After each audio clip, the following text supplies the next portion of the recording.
Hello, this is Shambhavi. Welcome to Satsang. Satsang is an ancient spiritual practice from India. It means being in reality together. I give Satsang live every Wednesday and Sunday night in Portland, Maine. This Dharma talk was recorded during one of our Wednesday night gatherings. Please visit jayakula.org to learn more about the teachings. You can find video satsangs on Jayakula's YouTube channel, and my books are all available on Amazon.com. Much love to you, wherever and however you are.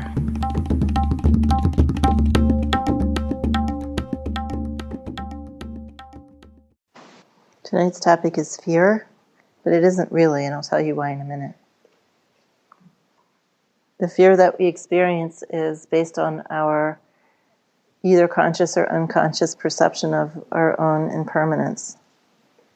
And when I say our own impermanence, I'm talking on a very relativistic level. If you've ever been in a Buddhist tradition, you've probably been told that you have to understand that everything is impermanence. Everything that we experience here is impermanence. Yeah.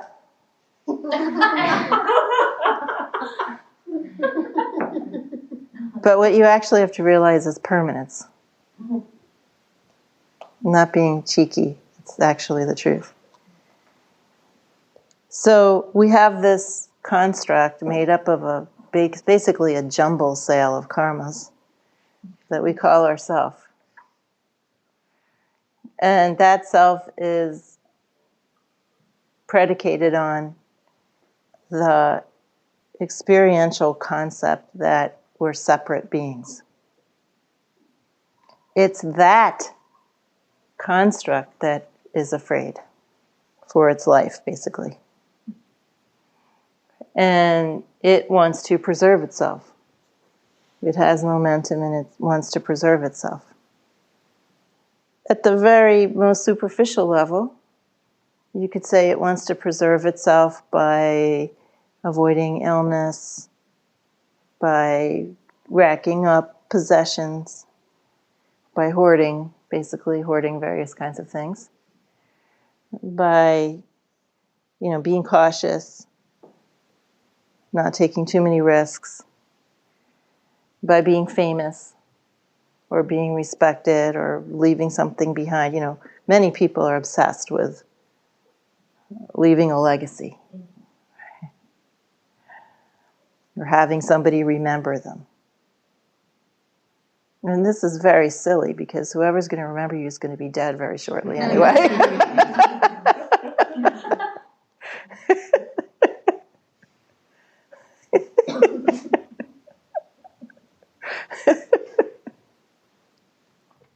By accumulating wealth, by having children. A lot of people, one of their motivations for having kids is so they will live on in their children. So these are all self-protective ways that people express their, first of all, idea, their embodied experiential idea that they are impermanent, and the other idea that they are just these separate bodies. Most people do not really touch that fear very often, that fear of impermanence, that fear of non-existence in various ways. People won't recognize me, I won't leave some sort of a mark, no one cares about me, I'll lose everything, I'll be abandoned, I won't be important, I'll be sick and die. These are all expressions of our fear of impermanence. And most people are just busy trying to shore themselves up and don't really feel that actual fear. What are they actually afraid of? Well, you all have stories about what you're afraid of. You're afraid your career won't work out. You're afraid Ashley will leave you. You're afraid of whatever you're afraid of, right? You have various stories about what you're afraid of, and they all sound very reasonable.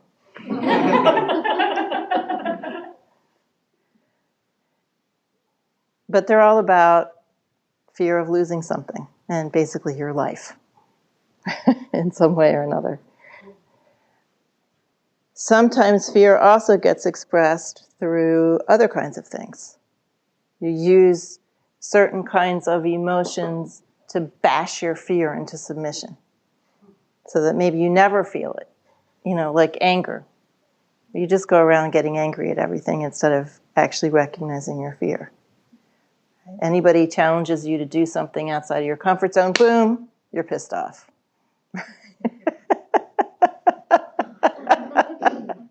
That's just basically a ruse.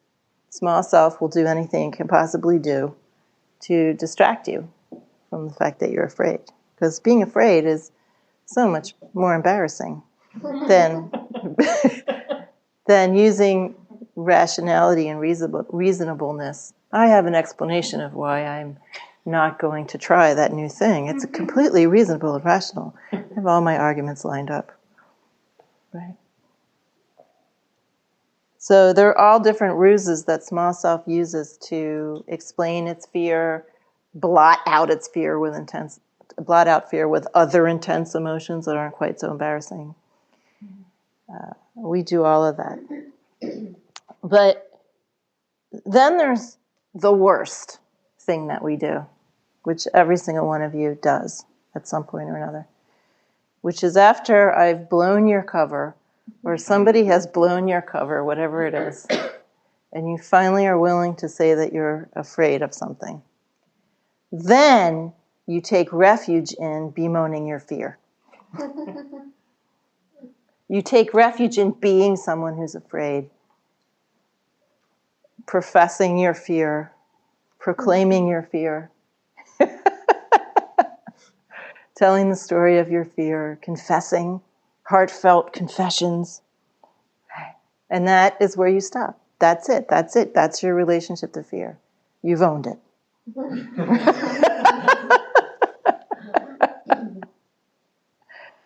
So I just want to read something that Ma said. And of course it comes with lots of pretty little dress-up spiritual words around it too. You're working your practice. The practice is not confessing fear. It's not owning up to fear. It's not moaning or head rolling about fear either.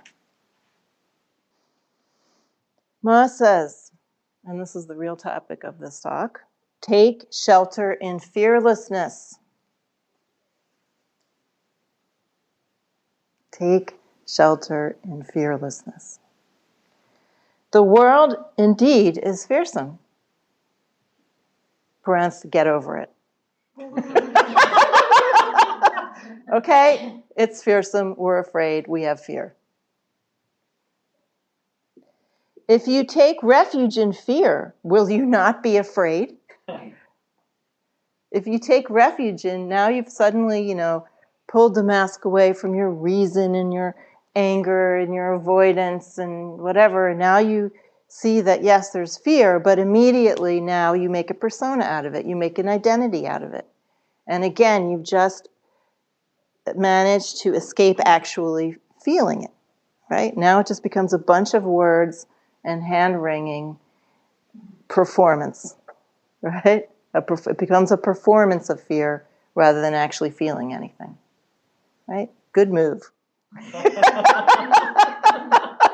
And then we have to talk about it a lot because that's how you're avoiding feeling fear, is by talking about your fear a lot.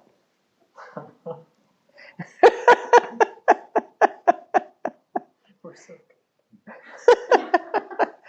Yeah, sorta. It's so good. How come I know about it? It's so stupidly adept. Yeah. So unintelligently clever.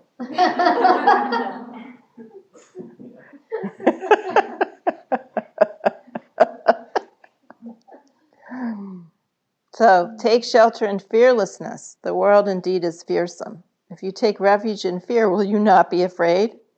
To expect fearlessness there is useless. You can't discover fearlessness by constantly talking about fear in this dramatic confessional way. Oh yes, I know just how you feel. I feel that too.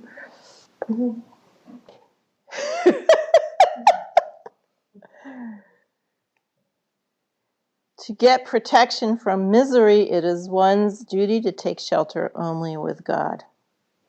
So, what is fearlessness? I was talking with Sada about this afternoon. First of all, fearlessness means you feel the fear. It is fearless to allow yourself to feel afraid. The actual feeling of fear, not the talking about fear, not the mental recognition of fear, and then the talking about it. Not the false, faux discovery of fear, which is really just some mental thing. But actually feeling fear, letting yourself actually feel fear without trying to do anything about it.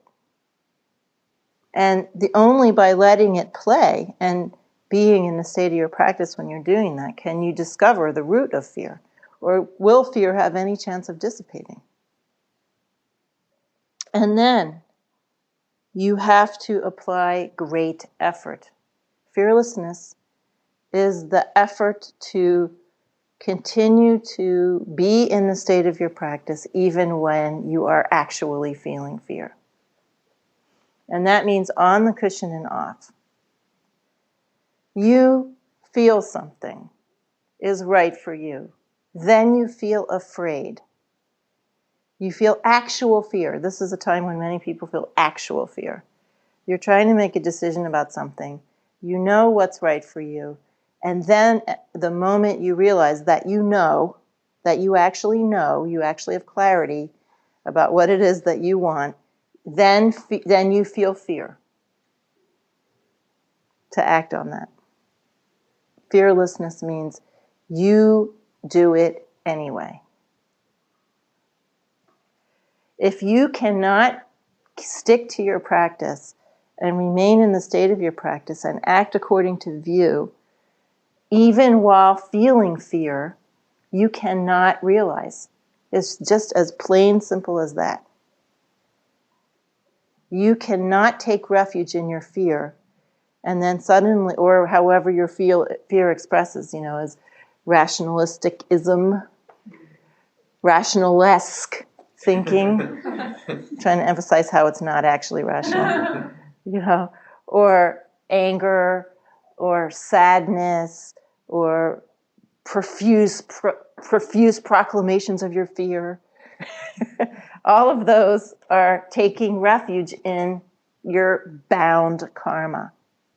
You are just reinforcing your non-freedom.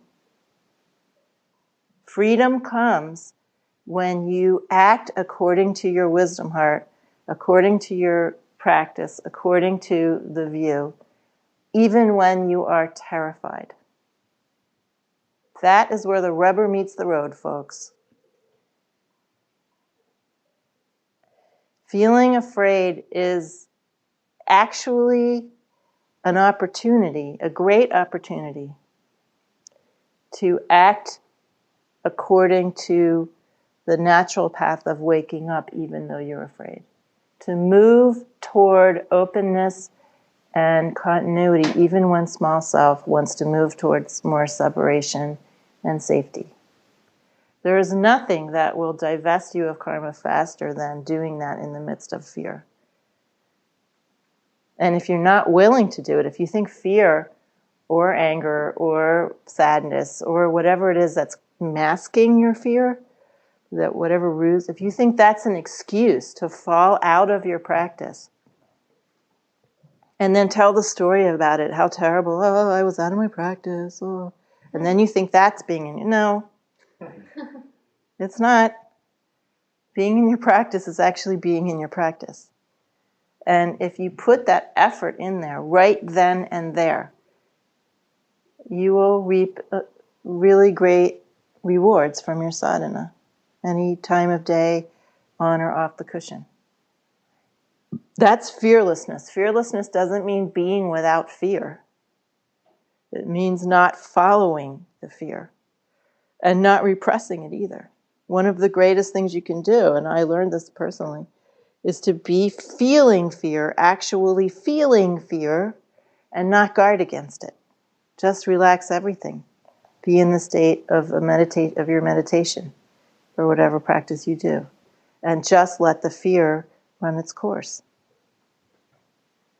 You will reap wonderful rewards from doing something like that. Ma says, dependence is due to fear. We are dependent on certain conditions to protect us from feeling impermanence. We're dependent on certain ideas about things, certain kinds of limited goals, certain habit patterns of emotion and body and mind, in order to keep us from feeling that fundamental fear of our impermanence. So dependence is due to fear only. As long as you are afraid, you will be bound. Period. As long as you follow your fear and let it guide you, you will be bound. It will not lead to fearlessness. Period. But the moment you are fearless, you will be independent and free. Even in your bound condition, when you choose to act from the state of your practice, even when you feel fear, you will experience freedom and independence, real freedom and real independence. And that kind of effort leads to the discovery of permanence, of your eternal life. Not this body. Really, we'll take care of them while we have them, enjoy them while we have them, but please, it's just a body. I love what this guy said. His name was, I don't know who he was, but he was one of the Babas that was popular in the 1960s with Western hippies. And they go see him at a Kumbh Mela or something. I can't remember his name. But he was famous for his very funny quips. And one of my favorites was he said, "Your body is only a temple."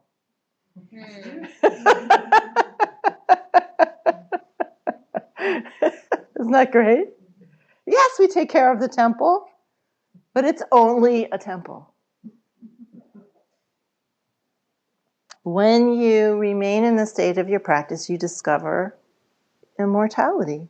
And it isn't about this thing, right? It's about something else. The householder is bound by rules and regulations. But the sannyasi, who is not afraid of anyone or anything, is free. This is the real meaning of sannyas, is to be fearless. To be fearless in the making the effort and following the path toward being unbound. Whatever that looks like. It looks different, externally it'll look different for every person. Right? This is the real meaning of sannyas. To be unbound by social constriction, convention, fears, etc. You can feel fear and still be unbound by it. I can tell you that from personal experience. I feel fear still, of course, but I am not in general bound by it. I used to be very bound by it. And then Ma goes on to say that basically that feeling of separation is at the root of the fear. You're always trying to protect this little thing that you think is you. And she says, when you do sadhana, you discover that you are always being held by God. You are always in the refuge of God. And that is immortal. That livingness is immortal, and it is your own self. And then all fear ends. I mean, you'll still jump if someone shouts in your ear suddenly. Maybe. I don't know. Maybe not. But that fear of losing it, whatever it is, right, will go away entirely. So the question isn't to enumerate our fears. You only have one fear, and it gets expressed all these different ways. You have one fear. The point is, will you let yourself feel it and stop with all this secondary expression that's only meant to distract you from it? And then, can you act fearlessly even in the face of that fear? Can you act from the knowledge of your continuity with life and act out of sync with the fears of that little I who thinks it's separate? And there's a tremendous pull to go back into thinking that contemplating all your fears in your mind, or dredging up all these emotions about your fears that aren't really the fear itself. Right? There's a mistake that a lot of you are making, thinking that it's about that facing your fears or dealing with your fears means talking about how afraid you are when you're not actually feeling any fear. Or very little, you feel some mild anxiety. Right? That's not the same. Fear and anxiety are different. Anxiety is just another distraction from fear. Anxiety is like, a white noise machine. So you don't have to actually hear anything. You just hear this white noise all the time. Start thinking about fearlessness instead of fear. Let yourself feel actual fear. Stop protecting yourself. And then apply fearlessness. Don't apply thinking about fear. That's not a sadhana.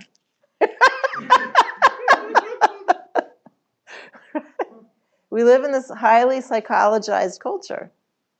Somebody that I actually vaguely know lambasted me on Facebook last week for saying that we should, if we're feeling low about ourselves, that we should give. We should be generous. And then we discover we have wealth and we discover our own goodness. She lambasted me saying, why don't you use your intelligence to think about why you're feeling bad? This is exactly what we've been taught to do. We've been duped. And understand that when you approach life that way, that you're going to think about fear. That just think about Freud, because that's who duped you. This 19th century Viennese guy with a beard. That's who you're buying into when you do that. It's really uncool.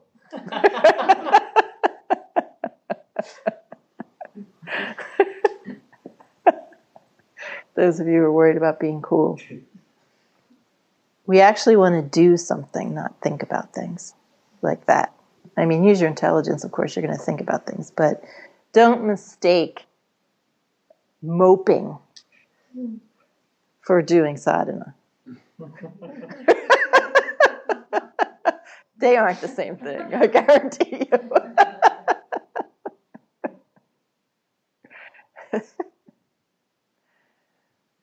You have to be fearless at looking into yourself. Seeing what's there, not thinking about it, actually experiencing it and seeing. You have to be fearless about feeling fear. You have to be fearless about being in the state of your practice even while you feel fear.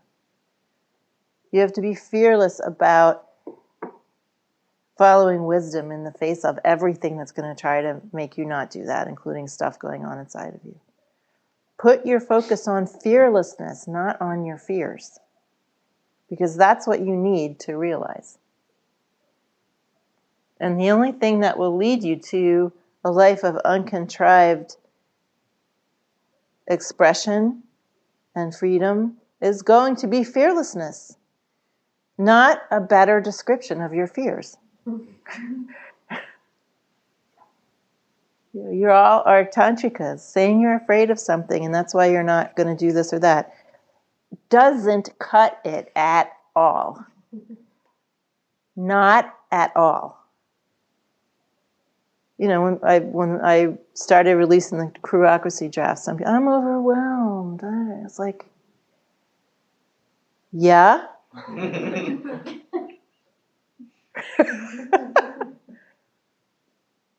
You're going to be overwhelmed.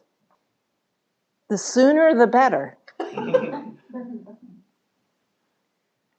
Because your little self is like a tiny rickety wooden dam holding back a tidal wave. And it's all got to come down. You think reading a document is overwhelming. You are in for big trubs. You think like coming across a few new words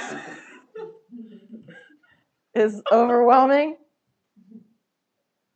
Good luck self-realizing.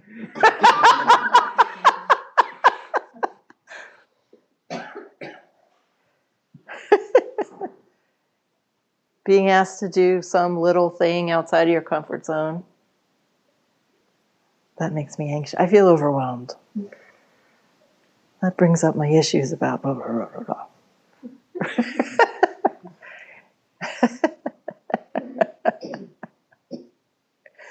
Focus on fearlessness, not fear. That's my message for tonight.